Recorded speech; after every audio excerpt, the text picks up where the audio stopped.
Welcome, and here we have a short video on making liquid plant feeds from nettle and comfrey, which you can use for any plants that you might have that will need a bit of extra feeding through the season. It could be plants that are in pots or in the ground. I'm going to look at two different ways of making plant feed. One is a slightly faster way but more smelly, and all you need for that is some kind of container, something like that, and ideally something with a lid that fits on it. If you don't have a lid, you can put something else on top of it. The other type takes a bit longer to make and is more concentrated, but it's worth making the effort to do it because it makes a less smelly, more concentrated feed that's easier to store. For that, I've got two containers, one without a lid and a top one with a lid that I've drilled holes in the base of, and they fit together like so. So first up I'm going to gather some nettles. I've got a nice patch here. Nettles are really high in nitrogen, which is really important for leafy growth of your plants. These nettles here aren't flowering yet, and that's a good stage. Once they flower, they put a lot of energy into their flowers and seeds. So if you pick them before they're flowering, there's lots of good nitrogen feed in their leaves. I've got, to gather them, I've got a nice sturdy pair of gloves and a bucket and some secateurs. You could use scissors. It's better not to pull the nettles up from the roots unless you want to actually get rid of the nettles, because if you cut them, they'll grow back into another really nice new lush nettle crop that you can harvest to eat or make more feed. Here's a nice patch of comfrey. I'm going to harvest some comfrey now for the feed. Comfrey as a plant is high in potassium, which is particularly good for sort of fruit and flower growth. So it's a really good one to feed to things like tomatoes and squash and roses when they're flowering.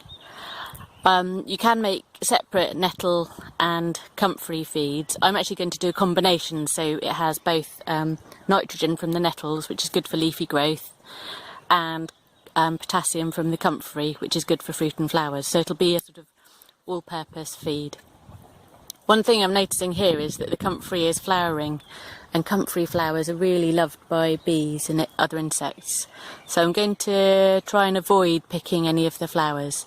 It's a very vigorous plant, like nettles, so I'm not worried about killing the plant, but I'm going to try to find some without flowers on, or at least leave the flowers for the insects. That's an important source of nectar at this time of year in sort of early spring, when there's not loads of other stuff flowering. So here we've got two nice full buckets of comfrey and nettles. Forgot to mention it's worth using gloves when you're harvesting comfrey as well. Although it doesn't sting, it can kind of cause a bit of skin irritation if you're picking especially large quantities of it, so it's worth wearing gloves while you're harvesting that. So now we're going to look at the two different ways of making comfrey and nettle liquid feed. So the first one is basically a sort of comfrey and nettle tea. You can definitely do this with either comfrey or nettles.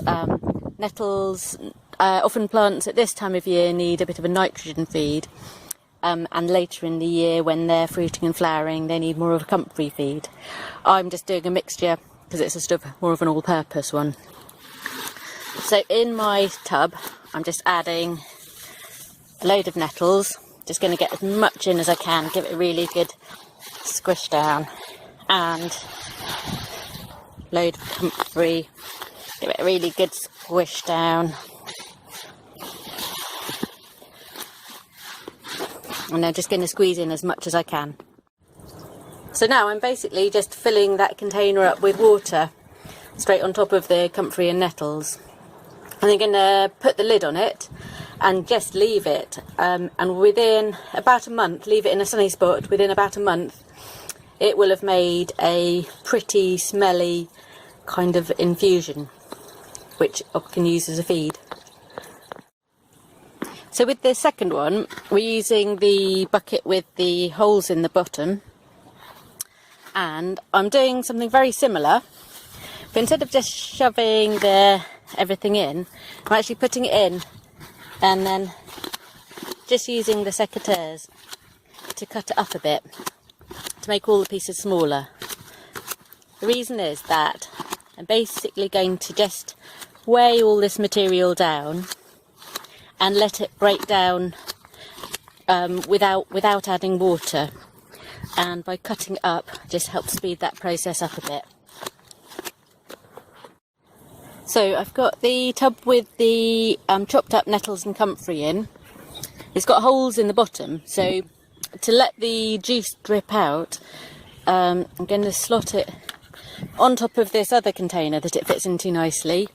So as this breaks down, it releases a sort of really thick, gloopy, black liquid that will get collected in the bottom container. And to help that process and to keep it kind of moving down, I've got a rock that I'm going to wedge on top, and that'll just keep the weight on to keep it pressing down. And then I'm going to try and squeeze the lid on. It might not squeeze on that well at the moment, but as it breaks down I'll be able to sort of fit the lid on. So then I'm going to leave both of these containers. Got that one that's full of water and the plant material, the nettle and comfrey, and this one that I haven't added any water to, but I've just weighed it down with a rock. I'm going to put them both somewhere really hot. I'm going to put them in probably in the propagation house, where they'll sort of heat up and hopefully start to break down really quickly.